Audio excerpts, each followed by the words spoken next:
Kita rasa kita mau jadi nak negur orang kena tu kan. Kita kadang-kadang kita tu lupa mau negur orang yang makin motosikal lah. Yang laju, yang sedar lajunya makin motosikal kan.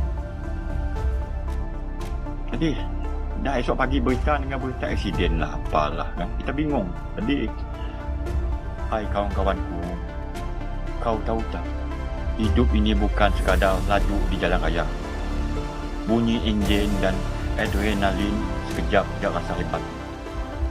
Setiap detik yang kita habiskan di jalanan itu sebenarnya dicatat oleh malaikat. Dan satu hari nanti kita akan diminta pertanggungjawaban.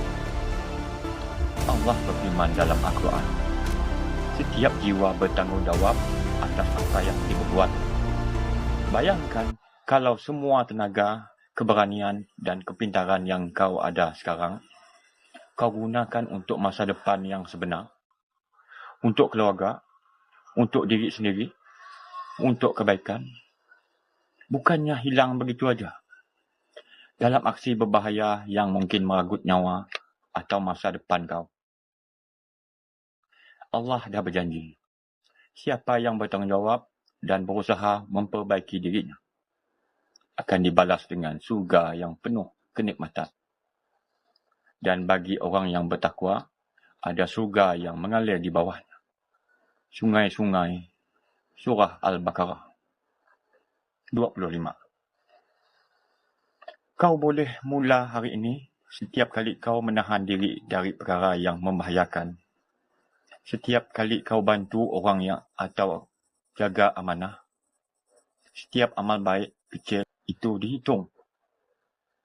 Bayangkan, surga itu menunggu. Bidadari yang cantik, ketenangan yang tak pernah kau rasa di dunia. Semuanya hasil dari perubahan kecil yang kau buat sekarang. Jalan untuk berubah memang tak mudah. Tapi percayalah, tiap langkah menuju tanggungjawab itu mendekatkan kau kepada rahmat dan ganjaran Allah. Jangan tunggu esok, sebab esok itu belum pasti mula sekarang. Bawa diri kau ke arah yang lebih selamat dan diberkati.